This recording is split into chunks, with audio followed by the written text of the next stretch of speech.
J'ai parcouru un long chemin pour essayer de trouver l'amour véritable. Durant mon voyage, j'ai vécu toutes sortes de violences.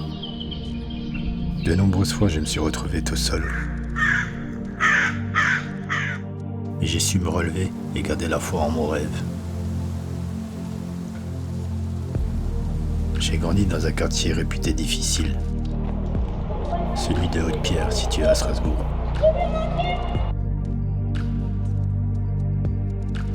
Ma vie a été chamboulée durant ma scolarité. À force de subir des émulations de tout genre, j'ai arrêté mes études en 4e. Comment une brebis peut-elle se défendre contre un troupeau de lions?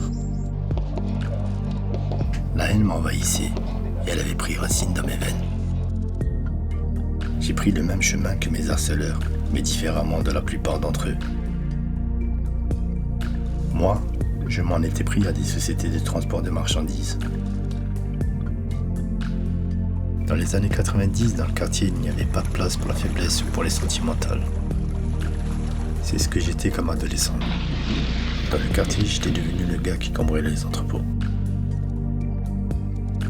La haine avait construit ma légende qui me poursuivra tout le long de ma vie.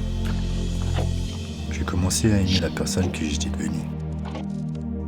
Ma revanche avait pris naissance. Je venais de comprendre qu'il existe plusieurs sortes de courage.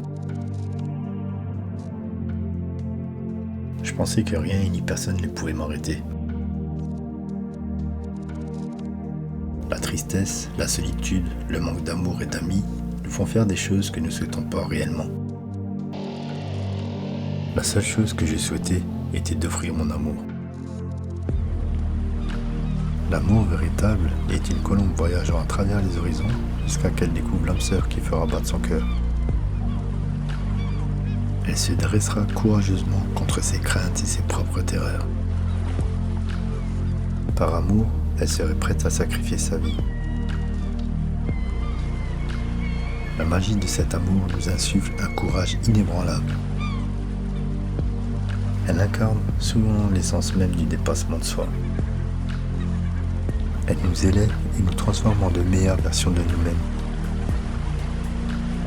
Un jour ou l'autre, tout s'arrête, et la plupart du temps, c'est lorsque l'on s'y attend le moins. J'en avais trop fait avec mes histoires de revanche et d'entrepôt. Me croyant invincible, quelle belle erreur. Ce n'était pas l'argent qui motivait mes actions, mais plutôt la haine qui consumait mon âme. À la suite de nombreuses humiliations que j'avais subies dans le passé, je souhaitais prouver ma différence à ceux qui m'avaient persécuté. J'avais le courage de m'en prendre à des sociétés de transport de marchandises, refusant de me conduire lâchement en m'attaquant aux plus faibles comme ils le faisaient. Dans la nuit du 17 et 18 octobre 2002, j'ai commis le cambriolage de trop, me retrouvant englouti dans un tourbillon de regrets. Un événement marquant qui restera gravé dans ma mémoire, tout comme dans celle d'autres personnes. Après avoir été poursuivi par plusieurs policiers sur les lieux, la panique m'a envahi, et dans un élan frénétique, je me suis jeté à l'eau, dans l'espoir de les semer. En nageant dans cette eau glaciale, je distinguais non loin de moi une silhouette dans l'eau, et je ne pouvais m'empêcher de penser qu'il s'agissait peut-être d'un policier qui me poursuivait. Cependant, quelques minutes plus tard, j'ai reconnu la voix de mon camarade appelant à l'aide. Un cri désespéré que j'oublierai jamais et qui résonne toujours dans mon esprit. Durant ma garde à vue, on m'a annoncé son décès. J'étais sous le choc.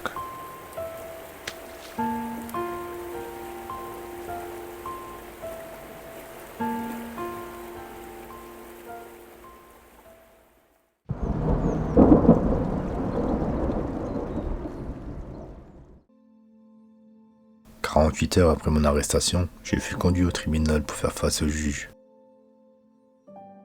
Quand elle s'est mise à me parler, mon esprit était ailleurs. Elle ordonna qu'on me place en détention provisoire. Une émeute avait éclaté dans le quartier. Bonsoir à tous, merci de votre attention. Les médias en parlaient en boucle durant 3 semaines, soulignant la visite de l'ancien Premier ministre Nicolas Sarkozy à Haute-Pierre. On criait mon nom dans les couloirs de la prison et dehors, annonçant qu'ils auraient ma peau. J'avais fait gagner beaucoup d'argent à de nombreuses personnes, et c'était ce retour qu'on m'avait offert, me laissant réaliser que je n'avais aucune valeur aux yeux des autres, en dehors de mes cambriolages d'entrepôt. Depuis ma cellule, j'étais spectateur du résultat de ma haine, une stupide revanche qui avait engendré cette tragédie ce soir-là. J'ai beaucoup appris et mûri lors de mon passage en prison. Après 4 mois de détention, un surveillant est venu à la douche pour m'annoncer que j'étais libérable. Je me suis fait une promesse: une fois que j'aurais franchi la grande porte, je mettrais un terme aux histoires d'entrepôt et je devrais essayer de trouver ma colombe. J'avais beaucoup angoissé ma mère, étant ce fils qui rentrait tard la nuit, des colis en main, laissant planer le doute et l'inquiétude sur mes activités. Une mère sera toujours présente pour son enfant, peu importe ce qu'il est ou ce qu'il fait dans sa vie, car la famille ne nous abandonne pas dans nos pires cauchemars, contrairement à certains amis.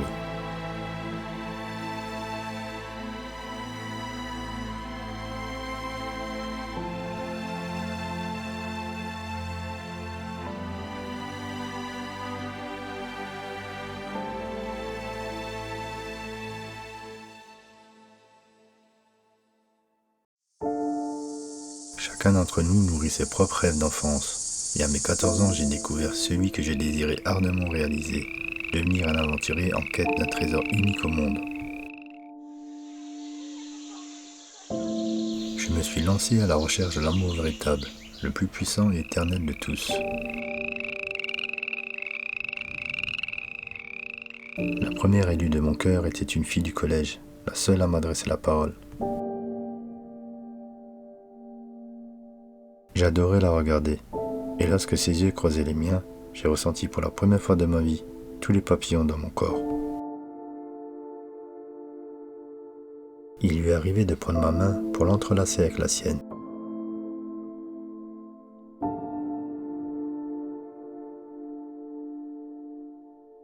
Elle avait été témoin des persécutions et humiliations que je subissais, une réalité dont j'éprouvais de la honte.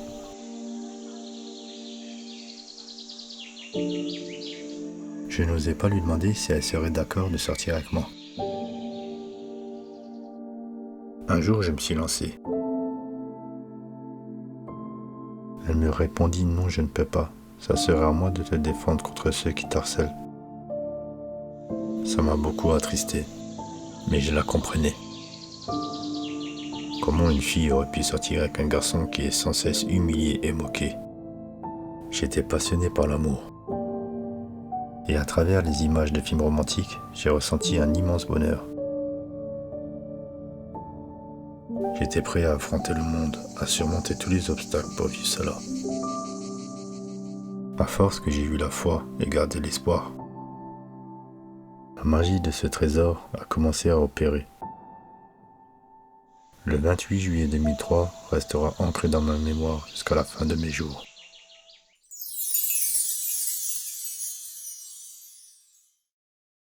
La colombe voyageuse que j'étais a arrêté son envol dans ce pré de chevaux. Là où j'ai rencontré mon premier grand amour. Elle avait 19 ans et moi 23. Il est dit que le temps construit les choses autour de nous, c'est bien une réalité. On s'était rencontrés par hasard. Le lendemain, elle me téléphona et me demanda si je savais qui est au bout du fil. J'ai directement reconnu sa voix, qui en même temps m'a fait sourire. Chaque jour qui passait, on échangeait des centaines de SMS. Ça me rendait heureux. Quelques jours plus tard, on s'est donné rendez-vous dans le même pré, où se trouvait son cheval Buzz Éclair. Elle était cette colombe que j'essayais tant bien que mal de trouver. L'amour entre deux colombes a enlacé nos mains scellées pour l'éternité. J'ai décidé de déménager du quartier pour enfin vivre mon rêve à mes 23 ans. L'amour qu'elle m'offrait m'avait libéré du mal et de la haine. Elle était en train de me remettre sur le droit chemin. Chaque soir, je me rendais devant la boutique où elle travaillait, comme vendeuse de prêt-à-porter, impatient de la revoir, bouquet de roses en main. Il lui arrivait souvent de me faire des cadeaux, ce qui ne m'était jamais arrivé venant de la part d'une fille. Elle connaissait mon histoire, celle de l'étiquette collée sur ma tête et de mes mésaventures en entrepôt. Je lui ai confié qu'il était possible que je retourne en prison le jour de mon jugement. Elle m'a répondu que le passé était derrière moi, l'avenir devant nous, et qu'elle serait toujours là pour moi, ce qui m'avait profondément touché. Le temps passa dans la joie et le bonheur, créant la magie de la vie, lorsque ma colombe m'annonça qu'elle était enceinte. Nous nous sommes regardés droit dans les yeux et avons échangé des sourires radieux qui en disaient long. Entre-temps, je venais de recevoir ma convocation pour mon audience au tribunal, ce qui m'a plongé dans des réflexions intenses sur l'avenir. Le jour J arriva, et elle prit la décision de m'accompagner main dans la main tout au long du chemin. En plongeant mes yeux dans les siens, je pouvais lire l'importance que j'avais pour elle, et l'amour véritable qu'elle me portait. Consciente des risques de représailles qui pouvaient survenir ce jour-là, elle faisait preuve d'un courage remarquable.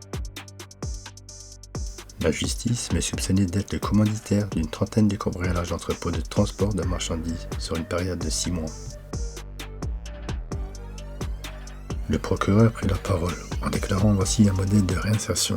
M. Picard a quitté le quartier où il vivait, a fondé une famille et travaille depuis plus d'1 an.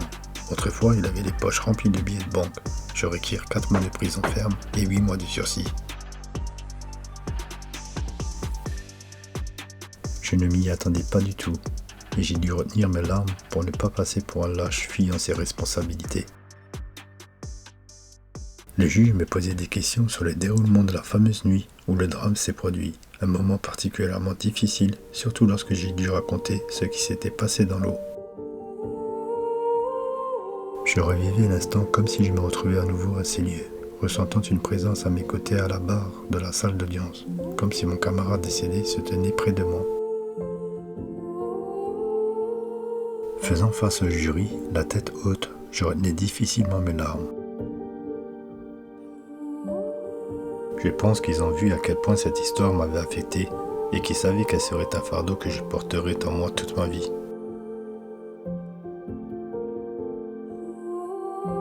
Lorsque je me suis retourné dans la salle d'audience pour me diriger vers la sortie, tous les regards étaient braqués sur moi, y compris ceux de mon avocate et de ma colombe qui pleurait.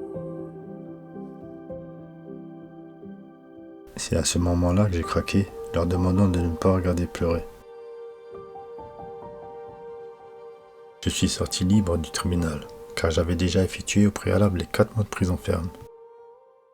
Notre Luciole est venue au monde le 17 juillet 2004. Lorsque la sage-femme l'attendit, je la pris dans mes bras, ressentant une sensation unique.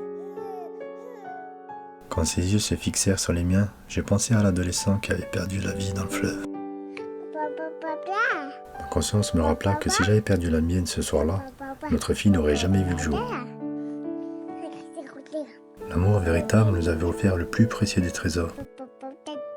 On avait préparé sa chambre 3 mois à l'avance, chaque détail soigneusement choisi avec amour.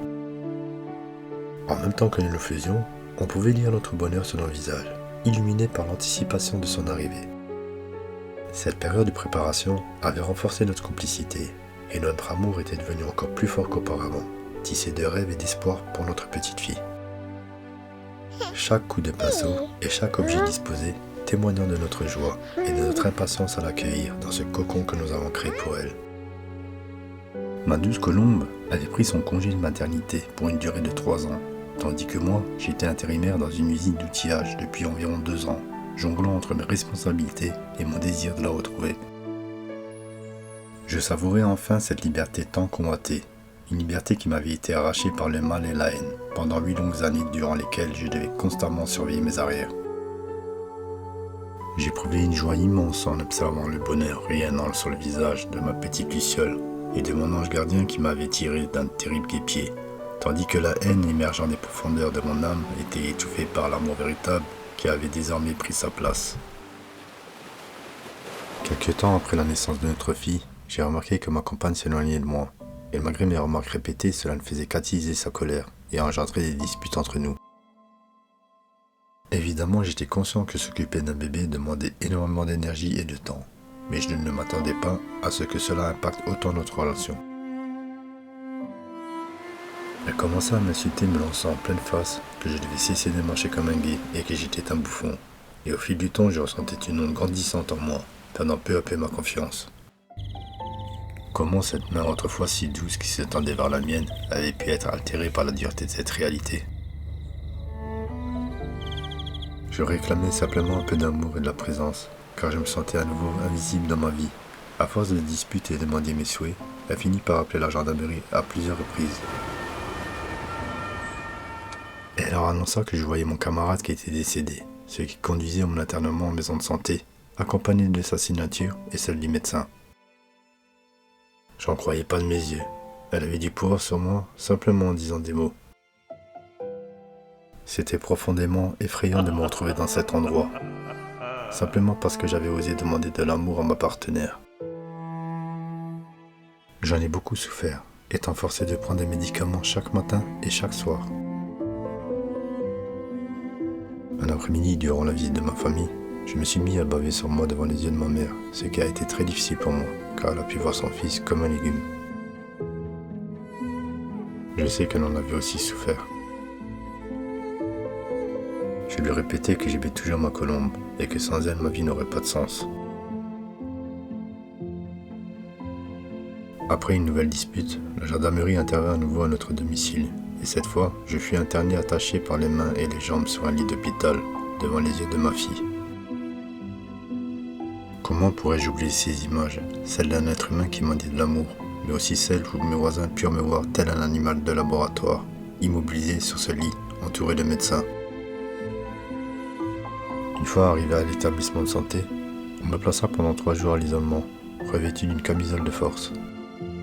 J'ai hurlé, répétant que je n'ai rien fait de mal pour me retrouver ici. Dans cette minuscule pièce sombre, je ne cessais de penser à mon amour et au début de notre rencontre, mon cœur saignant de chagrin, tandis que les larmes qui coulaient de mes yeux au sol formaient un miroir reflétant les plus belles images de notre union.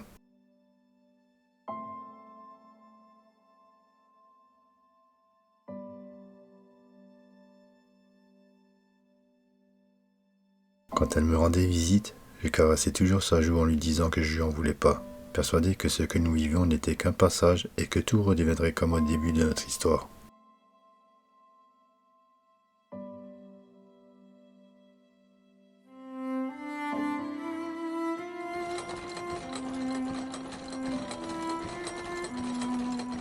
Sorti de ces lieux, le climat s'était considérablement dégradé, de simples insultes ne suffisant plus à exprimer la tension et la violence qui s'était installée. Un soir, alors que nous regardions le film Titanic, une scène en particulier me fit frissonner, me rappelant douloureusement l'épisode où je m'étais retrouvé dans le fleuve du Rhin aux côtés de l'adolescent qui avait tragiquement perdu sa vie. Jack. Jack. Jack.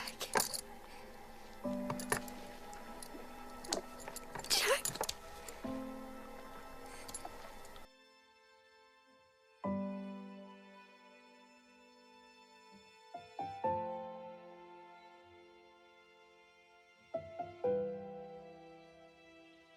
Je me suis mis à pleurer sur notre lit. C'était comme si je revivais l'instant présent. Ma conjointe, au lieu de me consoler, m'a asséné 3 coups de pied en pleine tête, faisant résonner un bruit sourd contre le mur en me lançant que ce qu'elle voulait, c'était un homme et non un gamin. Par la suite, la violence physique a pris place, et peu à peu la panique s'est installée dans mon esprit et tout mon corps, sans que je comprenne vraiment la raison de ce tourbillon d'angoisse qui m'a conduit à devenir agoraphobe. Cette maladie transforme notre âme en prisonnière dans notre corps, l'obligeant à se protéger face à ses propres peurs. Je me suis enfermé dans une prison mentale. L'agoraphobie nous vole notre liberté, empoisonnant non seulement notre existence, mais aussi celle de ceux qui nous entourent. Elle contrôle notre cerveau et nos pensées, jetant une ombre sur notre existence et s'efforce de nous faire disparaître dans l'obscurité de nos peurs. Après des années à encaisser des violences verbales et physiques, j'ai craqué un après-midi, Provoqué par une énième provocation, j'ai lancé un caillou sur son dos, alors qu'elle tenait notre fille dans ses bras, devant notre domicile.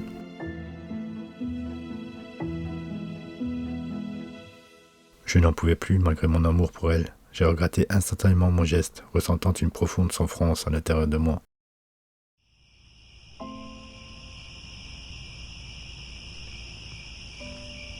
Comment en sommes-nous arrivés là?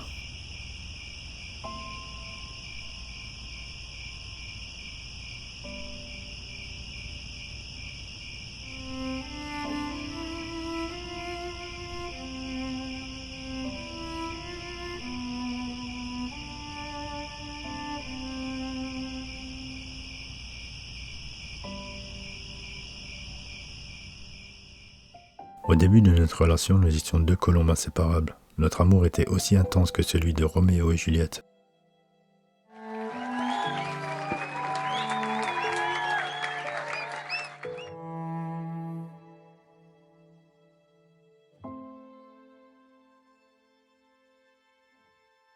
Quand j'ai vu son visage rempli de larmes et de haine, cela m'a profondément attristé. J'essayais de chasser cette image de mon esprit en la remplaçant par des souvenirs, de ses sourires et de ses bisous.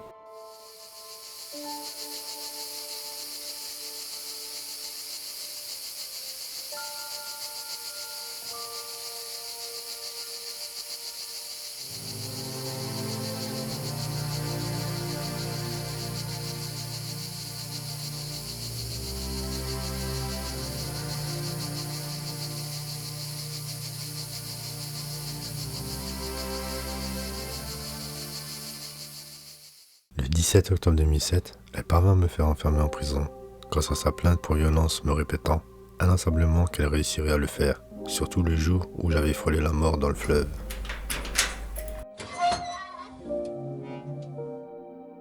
Je m'étais laissé piéger par ses manigances, et ce piège s'est refermé sur moi pour une durée interminable. J'ai écopé d'une peine sévère de 23 mois de prison ferme, accompagnée de 15 mois de sursis, une épreuve particulièrement difficile à traverser. Je me demandais comment je pourrais supporter une si longue période dans ces lieux, alors que je souffrais d'agoraphobie. Les jours devenaient de plus en plus longs, et au début je les comptais avec une attention croissante. La période de Noël était le pire moment de mon incarcération, car je me retrouvais enfermé dans une cellule de 4 mètres carrés, entouré par le silence et l'isolement. Quand il se mit à neiger durant la nuit, il m'arrivait de regarder à travers la fenêtre, et d'imaginer apercevoir tout loin ma conjointe accompagnée de notre luciole, en train de me saluer avec un sourire radieux.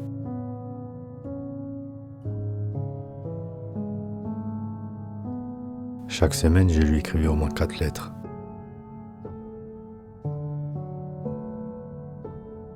J'ai rempli toutes les pages blanches de mots d'amour et de regrets, inspirés par le geste que j'avais commis envers ma conjointe.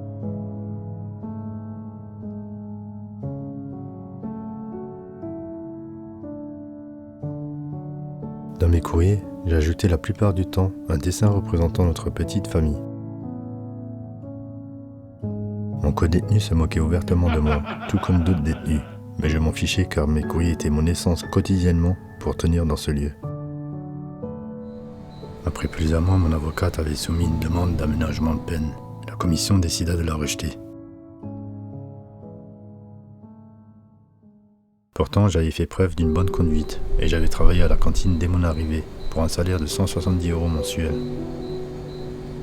3 mois plus tard, j'ai déposé une nouvelle demande et cette fois-ci, elle fut acceptée par la commission.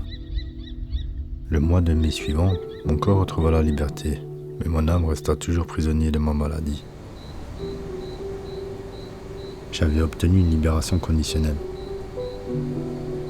J'avais pu retrouver ma conjointe et ma luciole. J'étais heureux. Quelques années passèrent. Le climat des violences est rapidement revenu. La haine s'immisçant dans notre couple, anéantissant la famille que nous avons patiemment bâtie ensemble. Quel gâchis! On ne peut pas remettre les pendules à l'heure, car il est impossible de modifier notre passé.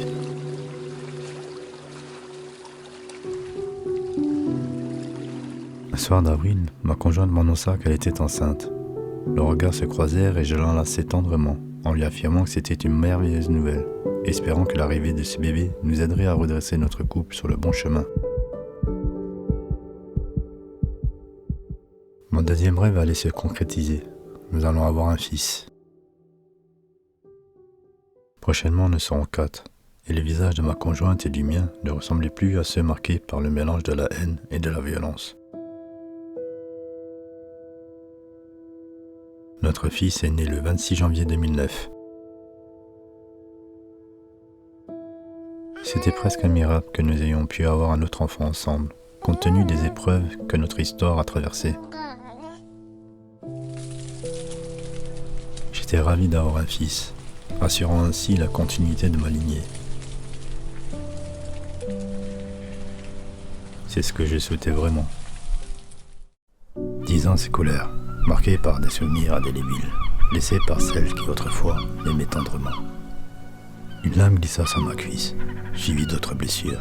J'ai subi étranglement et humiliation, contemplant un visage désormais empreint de haine, tandis que mon cœur meurtri cherchait désespérément refuge, les souffrances accumulées, des violences aux enfermements.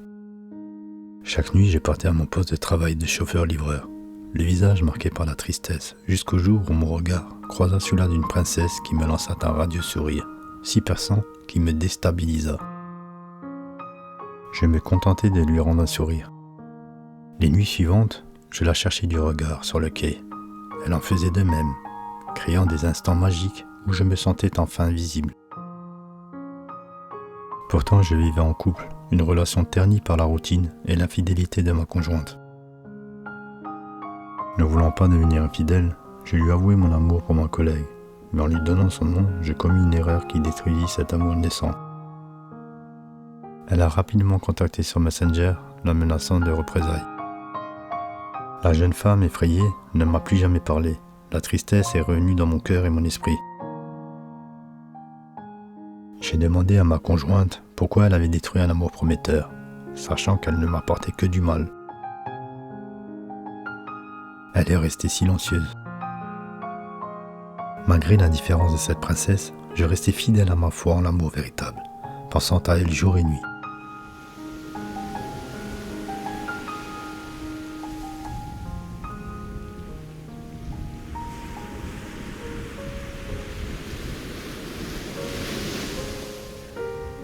J'ai poursuivi ma quête jusqu'au dernier jour où elle a quitté l'entreprise. Un moment gravé à jamais dans mon cœur.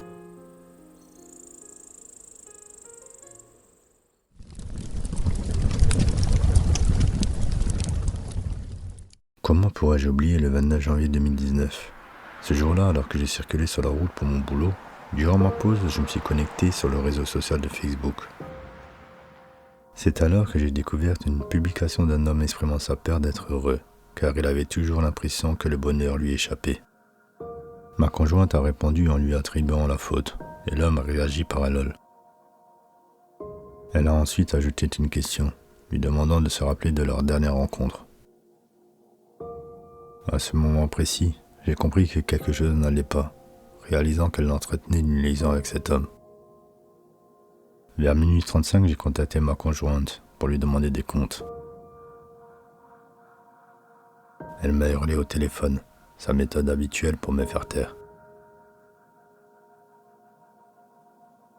Mais ma souffrance était trop forte et je ne pouvais pas me taire.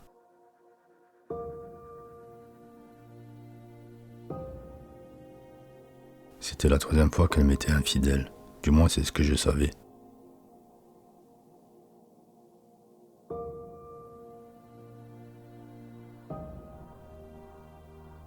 Dès que j'ai raccroché mon téléphone, les souvenirs des débuts de notre union sont revenus à moi et une tristesse profonde m'a envahi, provoquant des larmes qui coulaient le long de mon visage jusqu'à atteindre mes jambes, tandis que des visions troublantes, celles que mon imagination avait façonnées, s'imposaient, me montrant ma conjointe dans les bras d'un autre.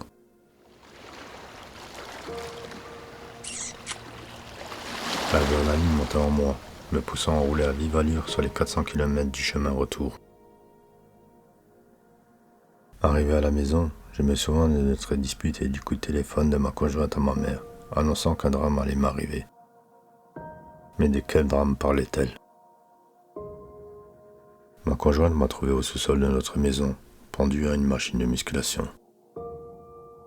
Alors que je flottais entre la vie et la mort, une étrange sérénité m'envahit. J'ai commencé à marcher le long d'un tunnel sombre, guidé par une lumière éclatante au bout. Une lumière qui semblait promettre paix et rédemption, bien que je ne sache pas ce qui m'attendait de l'autre côté.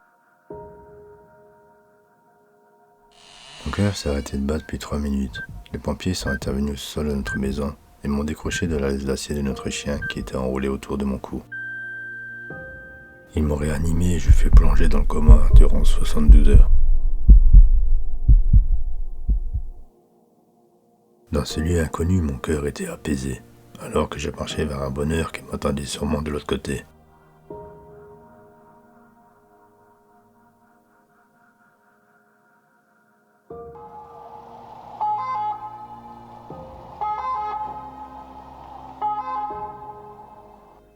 Pour la deuxième fois, je luttais pour ma vie.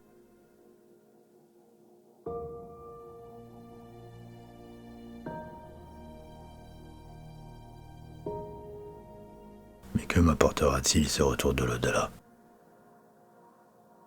Je suis épuisé et je souhaite rester dans cet endroit où mon cœur trouve enfin l'apaisement.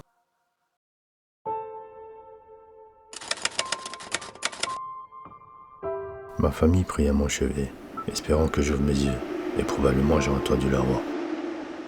Quand j'ai ouvert les yeux, ma vision était trouble, comme à travers un écran de brume.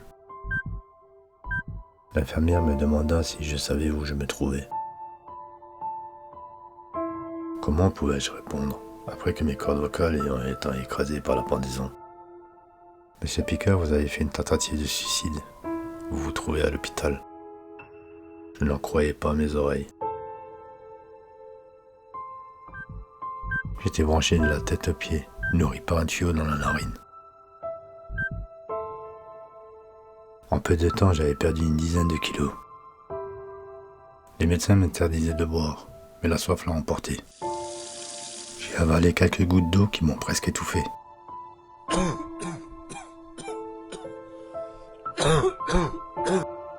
Une infirmière m'apportait apaisement et réconfort.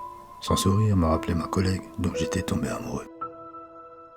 Chaque jour, elle veillait sur moi, m'aidant dans ma rééducation pour retrouver l'usage de mes jambes.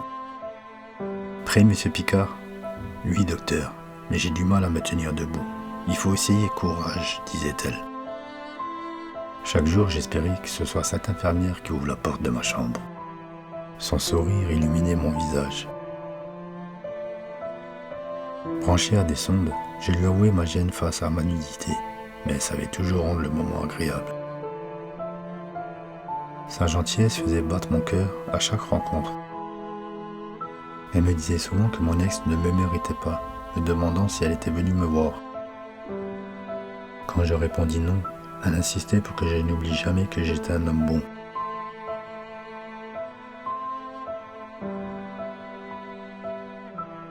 Lorsque ma famille me rendait visite, j'espérais toujours voir ma conjointe derrière la porte, mais cela ne fut jamais le cas, ce qui me peinait profondément.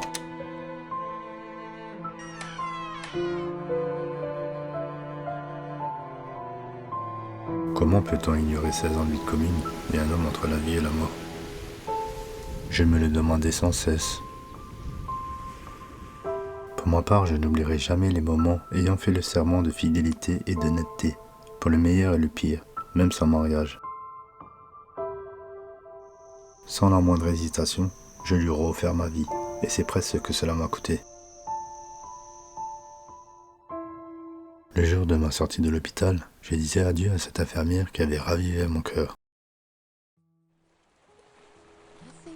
J'ai découvert une anomalie dans mon dossier d'hospitalisation.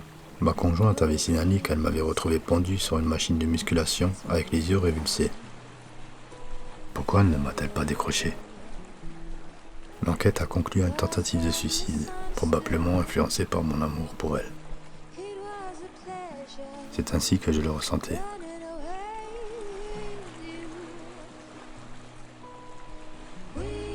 Ma conjointe m'a demandé de lui laisser du temps pour que je puisse retrouver ma place dans notre foyer. Je suis retourné vivre chez mes parents tout en lui rendant souvent visite, avec l'espoir de raviver notre relation. Une après-midi, elle m'annonça qu'une de ses collègues viendrait à la maison, ce qui déclencha ma panique due à mon agoraphobie. En m'approchant de la salle à manger, je vis une jeune femme éblouissante, absorbée par ses ongles. Sa chevelure dorée évoquait une crinière de lion. Nos regards se croisèrent, et je suis tombé sous son charme, ses yeux verts reflétant les miens. Une gêne m'envahit, comme si elle partageait mon attraction. Je l'ai surnommée Papillon, symbole de sa beauté et de son charme. Elle était magnifique. Pour elle, j'étais une coccinelle, ce qui me ravissait. Ensemble, nous étions les artisans de ces merveilles, prêts à écrire une belle histoire d'amour. Si elle l'avait également souhaité tout comme moi, j'aurais voulu que cela se réalise. Je multipliais mes séances de musculation à la salle pour la séduire, tout en lui écrivant des messages sur Messenger, car elle occupait sans cesse mes pensées. En apprenant à la connaître, je réalisais qu'elle adorait les animaux. J'ai donc eu l'idée de lui préparer en toute amitié une sortie surprise, mais elle accepta seulement si mon ex-conjointe était présent. C'était notre deuxième sortie ensemble, et je me sentais mal à l'aise, mais je ne pouvais pas refuser mêlant excitation et gêne. Je l'ai surprise avec une sortie au zoo, espérant lui montrer qu'elle comptait pour moi, même si nous n'étions que des amis.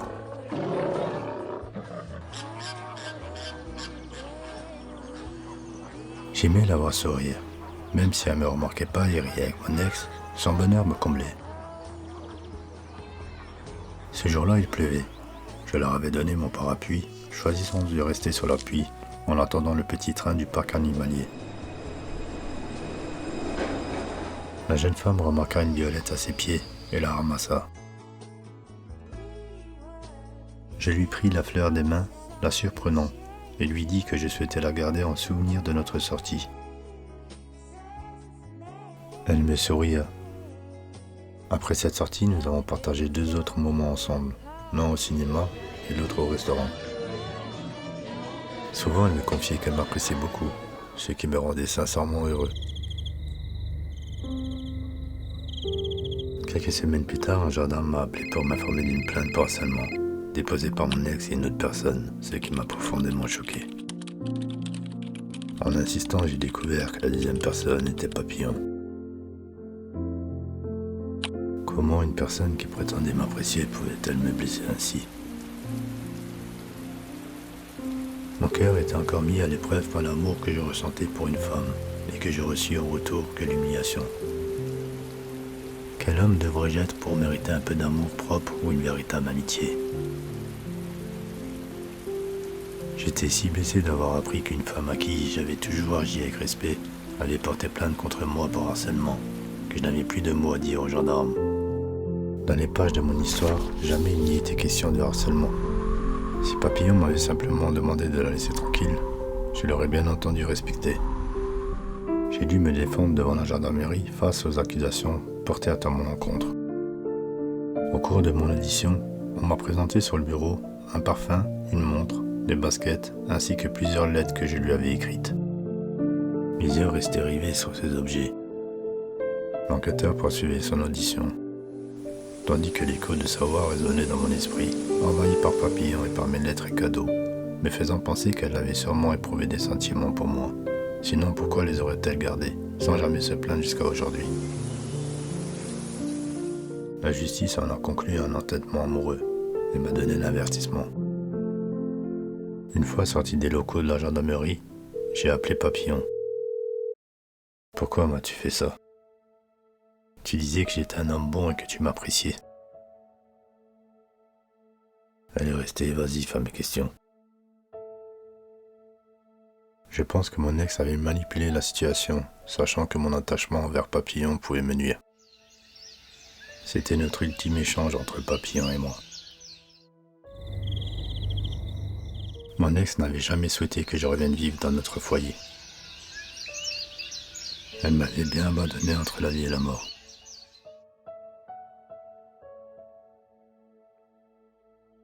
Elle est la seule à connaître la vérité sur ma pendaison, me voyant sombrer alors que mes yeux se fermaient sans me secourir. Ce prétendu suicide me laisse dans le flou. Je me souviens juste de notre dispute au téléphone. Au fond de moi, je n'y crois pas. L'automne est la saison idéale pour l'amour, avec ses feuilles dorées et son vent frais. Les couples se retrouvent sous un ciel chaud, se promenant dans des parcs ornés de feuilles croustillantes. Chaque regard échangé et chaque rire résonne comme une promesse, célébrant la magie des sentiments partagés. À l'automne 2020, à 39 ans, j'étais célibataire. Un soir au cinéma avec ma fille et ma nièce, je me suis remémoré les doux souvenirs passés aux côtés de Papillon, en regardant un siège vide à ma gauche.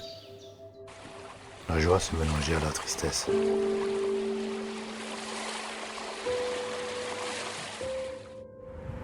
En reprenant la route, je me suis remémoré les mots d'un collègue de travail. Il me disait pourquoi j'écrirais pas mon histoire, et que l'écriture pourrait être mon pansement. De retour à la maison, j'ai trouvé ma petite nièce dessinant en cuisine. Je m'installai à ses côtés et promis d'écrire mon histoire. Je l'avais aussi promis à Papillon en lui envoyant un message via Messenger, mais je ne savais pas si elle l'avait lu ou non. Je ne savais pas comment écrire mon manuscrit, mais au fond, je savais que raconter mon histoire serait difficile.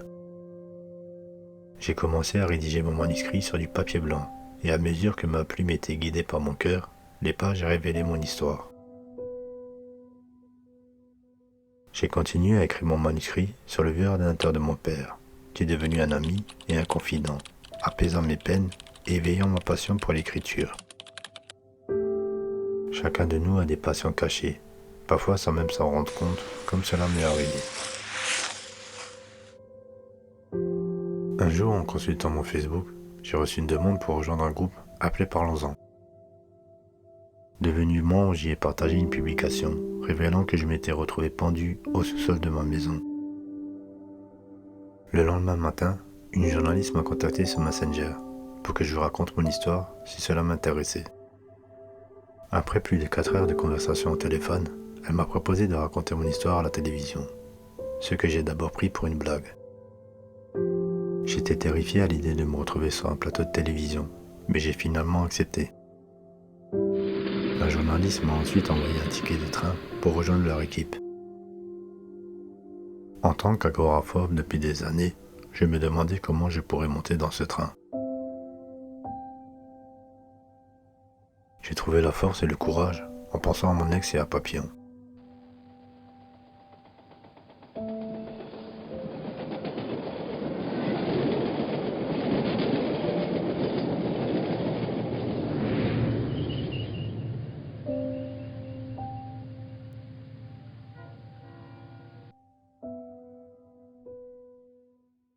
En entrant dans les locaux de la chaîne de télévision, l'angoisse m'envahit. C'était comme si j'entrais dans une arène de gladiateurs. Tous les regards et caméras étaient braqués sur moi.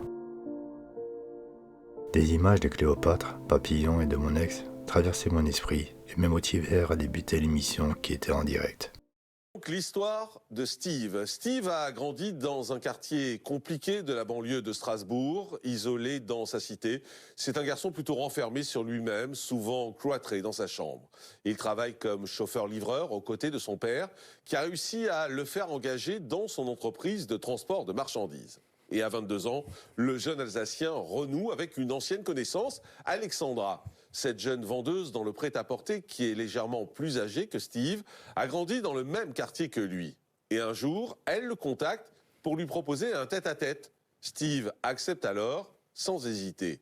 Et pour cause, il a eu très peu d'histoires sentimentales dans sa vie et n'est pas très à l'aise avec la jante féminine. Lors de son premier rendez-vous avec Alexandra, Steve se montre donc timide et discret, mais Alexandra craque tout de même pour le jeune homme et une relation démarre entre les deux Alsaciens. Si au départ il file le parfait amour, rapidement, Steve va en fait devenir le souffre-douleur de sa compagne. Coups, insultes, brimades et même humiliation. Steve est constamment rabaissé par Alexandra dans l'intimité de leur foyer. Avant de recevoir Steve, en direct sur notre plateau, retour sur cette histoire d'amour qui va virer au cauchemar. Je pensais avoir gâché l'émission et m'étais excusé. Mais en réalité, mon histoire avait ému toute l'équipe, me faisant pleurer dans le taxi en route vers la gare. De nombreux téléspectateurs ont été émus par mon histoire, et les messages d'amour et de soutien envoyés par l'assistant de l'émission m'ont fait couler des larmes toute la nuit.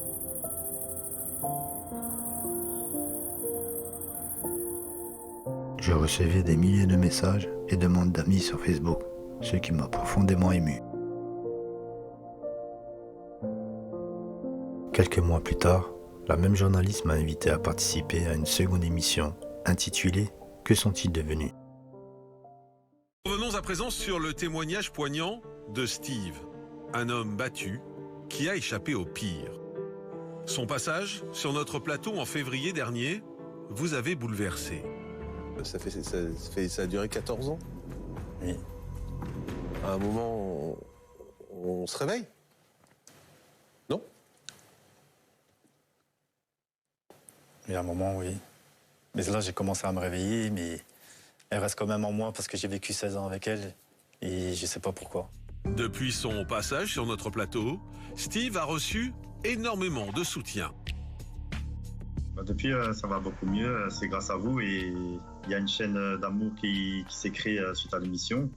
Il y a beaucoup de personnes qui m'ont contacté depuis sur Facebook, tout ça. Et depuis, je vais beaucoup mieux. Steve a même trouvé le courage de poser des mots sur son calvaire. Et il vient de publier un livre qui raconte son histoire. J'ai vraiment tout dit. Et j'en ai beaucoup pleuré et ça a été très dur de l'écrire. Aujourd'hui, Steve reprend progressivement confiance en lui et recherche à nouveau l'amour. Je suis toujours à la recherche de l'amour véritable et j'ai eu plusieurs opportunités et maintenant je souris plus à la vie. La plume, mon meilleur ami, apaisait mes chagrins et était mon allié fidèle. Après ces émissions et vos messages émouvants, j'ai progressivement retrouvé confiance en moi. L'amour affrontait le mal en moi, ce combat éternel entre l'ange et le démon. Ma passion pour l'écriture et la lecture a façonné l'écrivain que je suis aujourd'hui. Comment puis-je vous exprimer ma gratitude ? J'ai toujours été fasciné par des récits de valeureux guerriers, comme le roi Arthur et Marc Aurèle. Vous m'avez soutenu et révélé mes valeurs, même celles que j'avais oubliées et que les autres rejetaient. Vous avez libéré mon âme prisonnière d'une cage d'acier pendant plus de 10 ans, emprisonnée par la peur et la violence. Trop de personnes vivent dans la misère. Certains sont seuls, sans partenaire ni amis. D'autres subissent la violence à l'école, sont dénigrés ou trahis. J'ai connu ces épreuves tout comme vous. J'ai souvent voulu tout abandonner, mais malgré les épreuves, j'ai toujours gardé l'espoir de retrouver une vie meilleure et abondante. De nos jours, l'agoraphobie a disparu de ma vie. L'amour qui m'a été offert m'a libéré de cette maladie. Petit à petit, j'ai repris les rênes de ma vie et j'ai réussi à entrer dans des centres commerciaux, à faire mes propres courses, des choses qui me semblaient impossibles auparavant. Je me suis engagé à gravir le Mont Blanc pour transmettre un message d'espoir à ceux qui vivent dans l'ombre. Je ressentais le besoin de transmettre un message né des effets de la haine et de l'amour véritable dont j'ai été le témoin. Après 2 années d'attente, marquées par des difficultés financières et la perte soudaine de mon emploi, après 13 ans de loyaux services, j'ai enfin programmé mon ascension du Mont Blanc pour le 18 août 2023. Face à ces événements, j'ai choisi d'entreprendre mon ascension en solo, sans guide ni expérience en alpinisme, sans cordage, avec seulement 120 € en poche, 3 sandwichs, quelques barres de céréales et 2 bouteilles d'eau.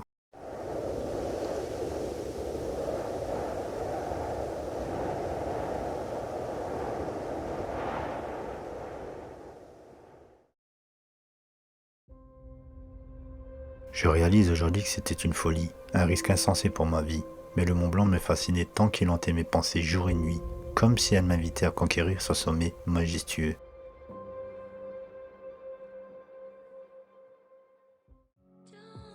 J'ai suivi un entraînement intense avant mon départ. Show your face, 'cause you are beautiful. I know you turn away when chances come your way. You always close the door to your heart, but love will find a way to you when you feel it coming through. You know it's true. Love will find a way to you, and this is where you belong. You are the one. Yeah, love comes to find you. I hope that love comes to find you. Yeah, love comes to find you. I hope that love comes to find you. Don't run from all the things you fear. Hold on, 'cause happiness is near. If you give it a try, you may just find out why. It feels so good to be adored, but love will find a way to you when you feel it coming through. You know it's true. Love will find a way to you, and this is where you belong. You are the one. Yeah, love comes to find you. I hope that love comes to find you.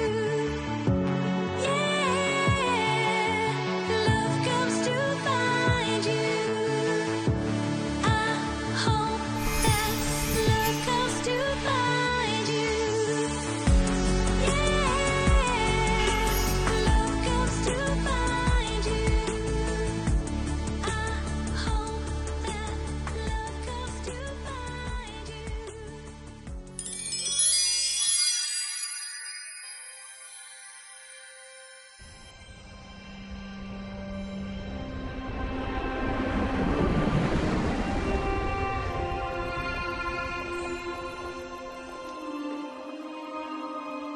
Après de longues années d'attente, je foule enfin les terres majestueuses du Mont Blanc, et je vous laisse deviner l'immense joie qui m'envahit à cet instant. Mon sourire en dit long sur ce que je ressens. Au fil de mon ascension, je me suis retrouvé transformé en un adolescent, non pas celui de l'époque qui était tourmenté par les épreuves du quotidien, mais un jeune homme qui, perché dans les hauteurs de cette montagne, vit l'un de ses rêves et commence à le concrétiser. Chacun de nous nourrit des rêves uniques, mais trop souvent nous les enfermons dans un coffre scellé, perdus dans les profondeurs de notre esprit, persuadés qu'ils sont inaccessibles, que leur réalisation est trop difficile, qu'il n'y a pas assez de temps, de ressources ou de courage pour les poursuivre. Quelle erreur de penser ainsi! Ce sont nos rêves qui nous animent chaque jour, nous émerveillent et nous donnent la force de nous battre au quotidien. L'inconnu est un aimant qui nous attire pas à pas, éveillant notre curiosité et notre désir d'explorer.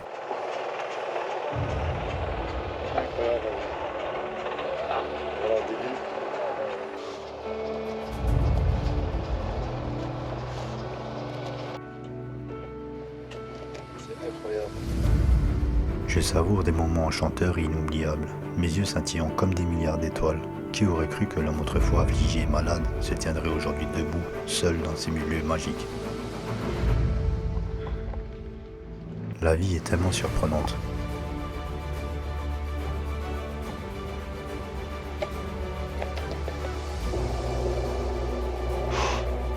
Là-bas, il y a un refuge du goûter. Je sais pas si vous voyez. Incroyable.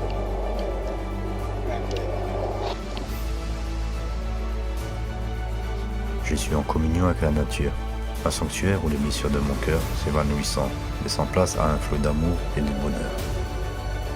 C'est là que réside ma véritable résilience.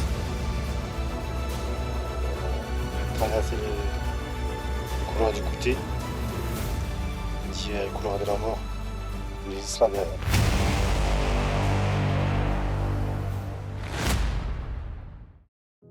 Ce couloir, surnommé le couloir de la mort, est le lieu où survient le plus d'accidents mortels, dus aux chutes de pierres. Si un jour vous envisagez d'ascensionner le Mont Blanc en solo, comme je l'ai fait, je vous en déconseille vivement la pratique, car cela mettra votre vie en péril.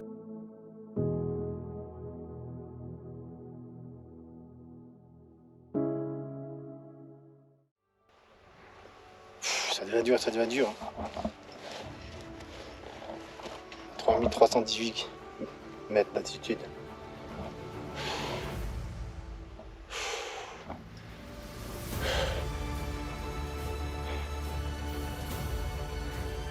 On continue. L'escalade maintenant. Je dois escalader 517 mètres sans aucune sécurité, ni encordage, et je ne sais pas vraiment à quoi m'attendre. Des maux de tête commencent à me hanter, conséquence de l'altitude élevée.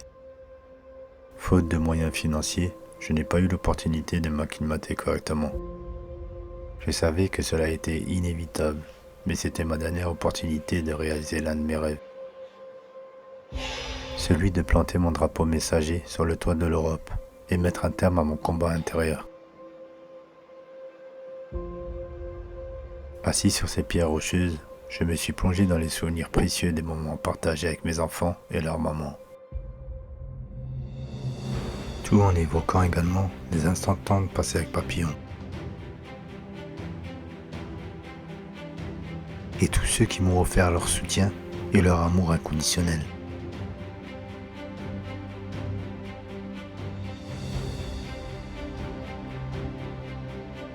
Une voix intérieure m'exhortait à me lever, continuant de murmurer. Poursuis ton combat. Souviens-toi des innombrables fois où tu as été mis à terre.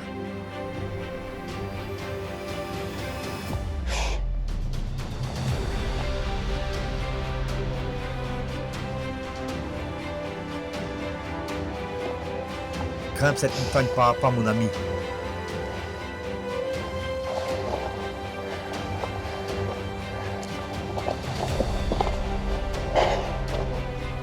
Je suis l'ombre de ton passé, marchant à tes côtés pour te rappeler d'où tu viens et des épreuves que tu as surmontées.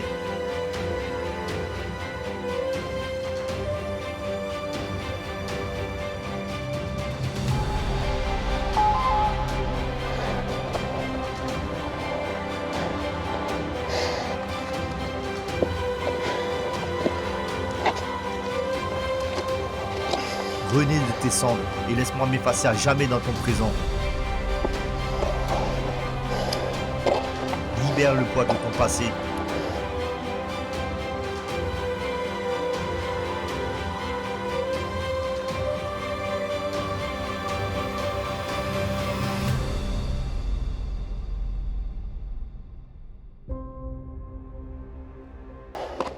Continue à grimper. Tu n'es plus une brebis, tu es un aigle qui vole dans les airs.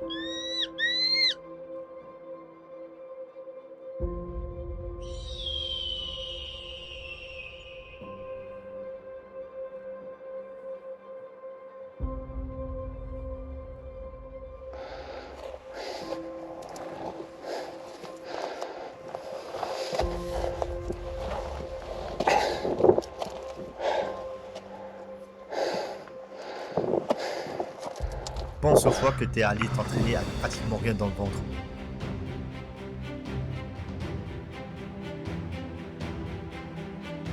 Pense à tous ceux qui t'ont dénigré, abandonné, humilié et moqué.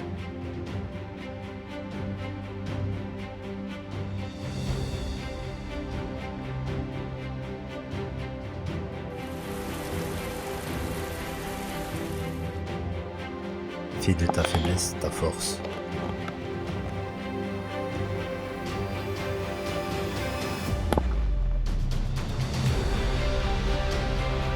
Pense à tous ceux qui seront fiers de tes accomplissements et de l'homme que tu es. montre à tous ceux qui ne croient plus en eux que tout est possible avec une volonté d'acier. Et que le sol nous élève et qu'il est le meilleur apprentissage de la vie.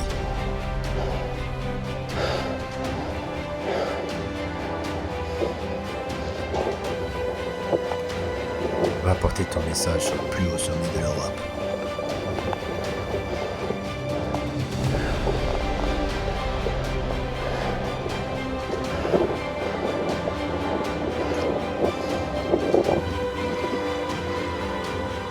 Va réaliser ton rêve.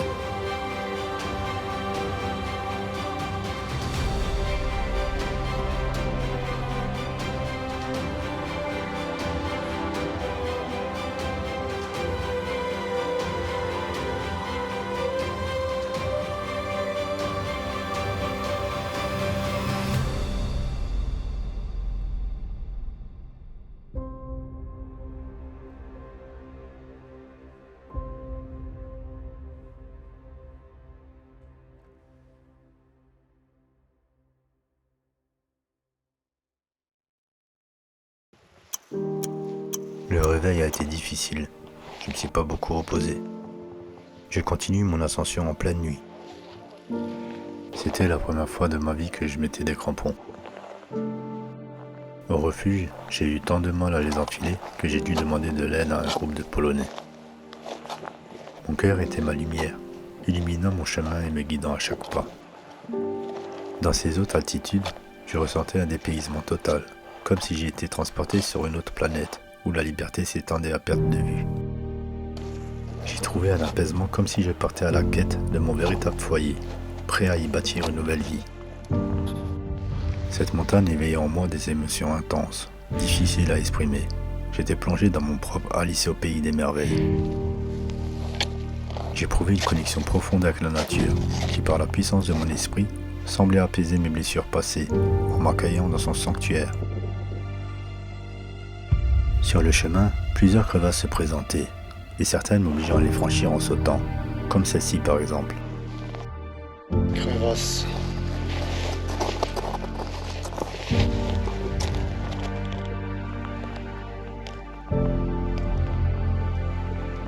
J'approche presque du sommet de mes rêves, celui que j'ai tant imaginé, où je pourrais planter mon drapeau de paix et de liberté, symbole de tout ce qu'il représente pour moi. Quel chef-d'œuvre! Admirez ce magnifique tableau.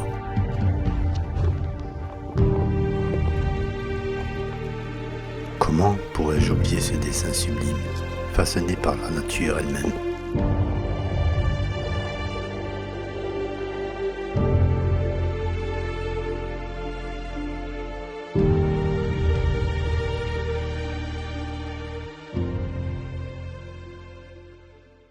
À moins de 535 mètres de la ligne d'arrivée, mon ascension prend fin. Ouais, j'arrête là. Ouais, juste derrière.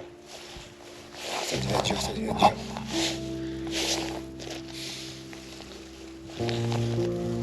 J'ai 4273 mètres. Plusieurs personnes m'ont assuré que le sommet se dressait juste en face de moi. En y réfléchissant, j'ai réalisé qu'en plantant mon drapeau là, j'accomplissais en quelque sorte la mission que je m'étais fixée. Je ne pouvais pas poursuivre mon ascension, car mon ami qui m'avait accompagné devait se rendre à son travail le lendemain lundi. Si j'avais continué, je n'aurais pas pu être au point de rendez-vous convenu pour qu'elle me récupère. Je suis resté assis pendant plusieurs minutes. À cet instant, j'ai réalisé que les écrans nous présentent souvent des exploits et des réussites, mais rarement les échecs.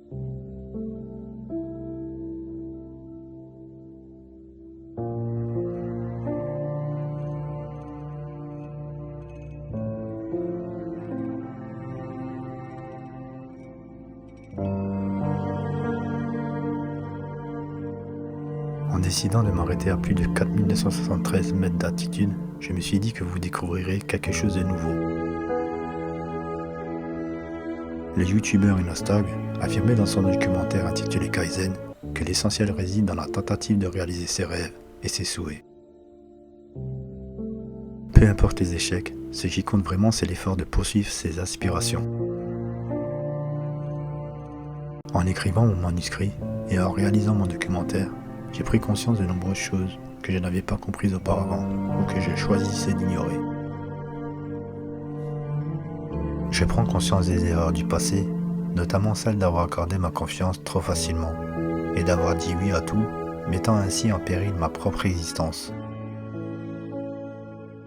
À 44 ans, je ressens un profond regret pour de nombreuses choses dans ma vie, portant encore le poids de mes choix passés, surtout après avoir compris la véritable valeur de tout ce que j'avais perdu.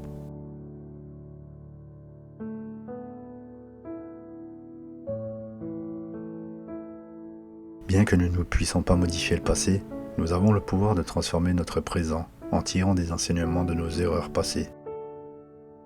Il est temps pour moi de partager ce que j'ai appris et d'en tirer une conclusion. La haine est un venin qui empoisonne nos âmes. La vie est trop précieuse pour être gâchée par des sentiments négatifs. Cela ne vaut pas la peine. Cette haine a détruit la famille que j'avais construite. Chaque semaine, je suis tourmenté par les souvenirs de mes enfants, les larmes aux yeux, suppliant leur maman et leur papa de ne pas se déchirer. Aujourd'hui, je me sens invisible à leurs yeux, en tant qu'homme et père qui a vécu dans l'ombre, paralysé par mes propres peurs et l'agoraphobie qui m'a tenu enfermé pendant plus de 14 ans.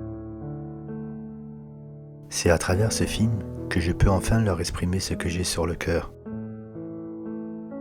Mes enfants, je vous aime profondément. Aujourd'hui, ce qui compte pour moi, c'est de racheter mes erreurs et d'être présent pour vous. J'ai réalisé ce documentaire pour transmettre un message essentiel à tous. Ne laissez pas la haine guider vos actions.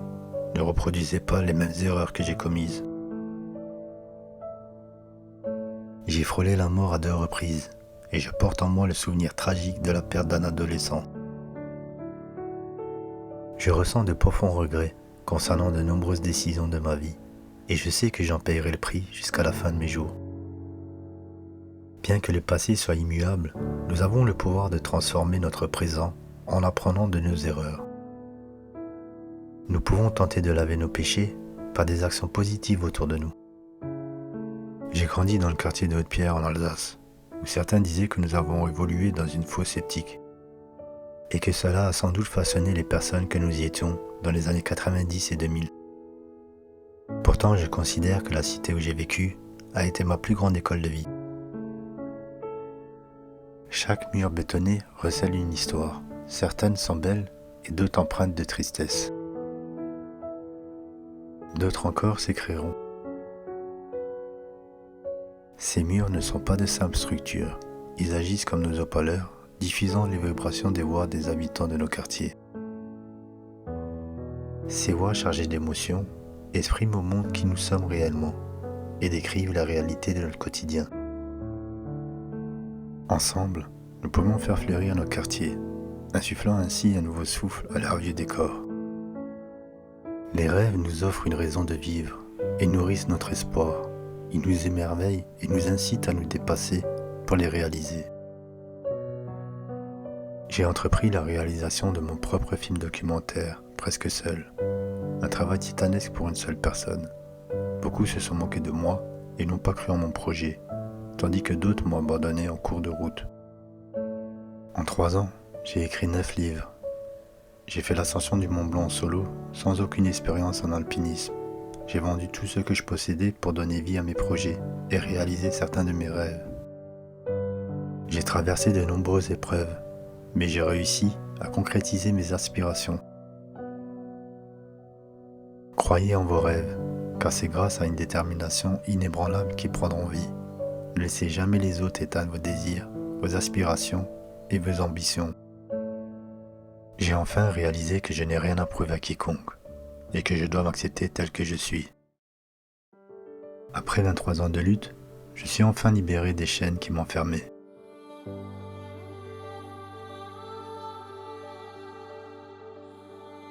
Cette fois-ci, c'est l'amour véritable qui l'emporte. Désormais, mon souhait le plus cher est de trouver un nouveau foyer et de remplir cet espace d'amour et de chaleur. Je prends le chemin de ma nouvelle vie. Mon passé n'est plus que cendre, tandis que mon présent rayonne de lumière. Je suis reconnaissant d'avoir atteint mon éveil. Je suis plus une brebis, mais une personne fortifiée tant intérieurement qu'extérieurement. Je suis en paix avec moi-même, et je choisis de pardonner à ceux qui m'ont fait du mal. L'océan, gardien de nos plus grands trésors, est l'endroit où je lègue le mien. En Méditerranée, je dépose ce dernier objet, celui que mon ex-conjointe m'avait offert pour un de mes anniversaires. Ici, je lui dis adieu, n'ayant pas eu l'occasion de le faire auparavant. Je lui exprime également ma gratitude pour l'amour qu'elle m'a porté au début de notre relation et pour m'avoir offert 2 magnifiques enfants.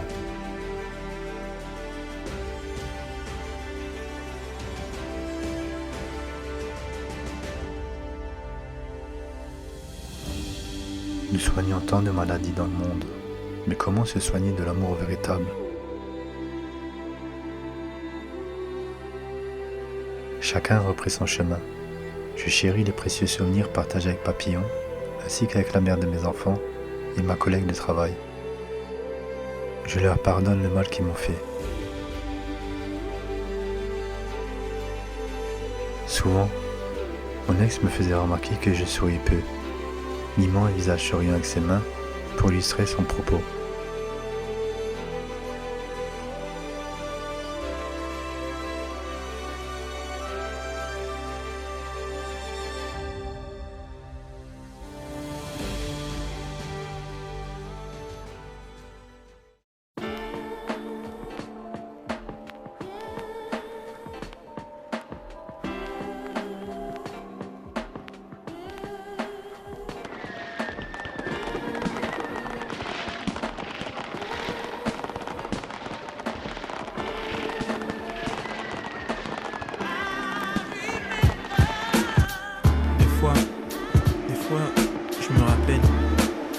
Je me rappelle quand on était gamin dans le quartier.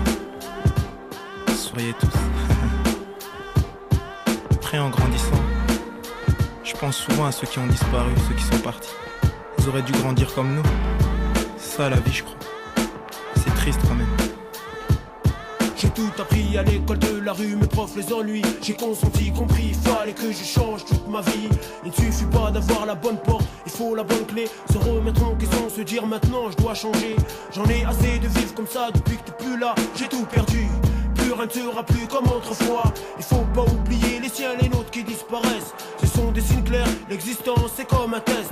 Un examen de passage, passagèrement t'es mis en avant. On n'agirait pas comme ça si on savait ce qui nous attend. On fait de la figuration inutile, stérile, dérision. Le mal est comme une femme qui fait l'amour à toute occasion. Un cri déchire la nuit, un sursaut, je me lève en sueur. J'arrive plus à dormir, souvent la mort me fait peur. Je vois des choses qu'on entend, j'écoute ce que l'on voit. Et me demande des fois comment j'en suis arrivé là.